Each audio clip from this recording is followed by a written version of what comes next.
Hello everyone. 2022 will be a critical year in the history of the world. In a few days, China, the most powerful authoritarian state, will be hosting the Winter Olympics.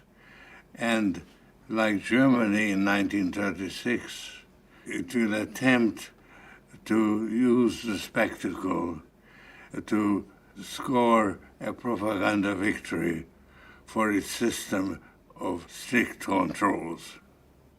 We are at or close to important decisions that will determine the direction in which the world is going.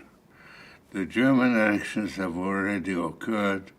The French election will take place in April 2022, and in the same month, Hungary's voters, against all odds, may turn an authoritarian ruler out of power.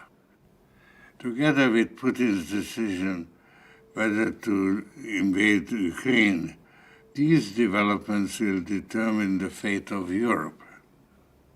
In October, China's 20th Party Congress will decide whether to give Xi Jinping a third term in office as Party General Secretary. Then the U.S.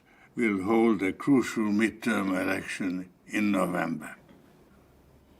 Climate change will remain a paramount policy challenge for the world, but the dominant geopolitical feature of today's world is the escalating conflict between two systems of governance that are diametrically opposed to each other. Let me therefore define the difference as simply as I can. In an open society, the role of the state is to protect the freedom of the individual.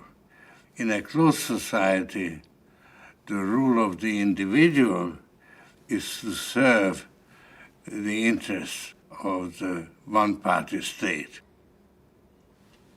As the founder of the Open Society Foundations, obviously I am on the side of open societies, but the important question today is which system of governance is going to prevail. Xi Jinping came to power in 2013.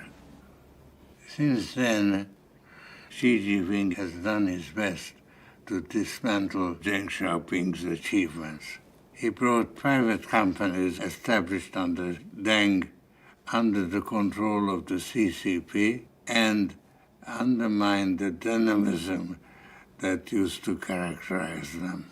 Rather than letting private enterprise blossom, Xi Jinping introduced his own China dream that can be summed up in two words: total control. That has had disastrous consequences. In contrast to Deng Xiaoping, Xi Jinping is a true believer in communism. Mao Zedong and Vladimir Lenin are his idols.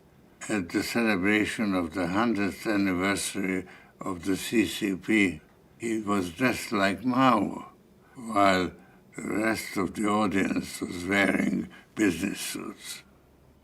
According to the rules of succession established by Deng Xiaoping, Xi Jinping's term in power ought to expire in 2022. But Xi, inspired by Lenin, has gained firm control of the military and all other institutions of repression and surveillance.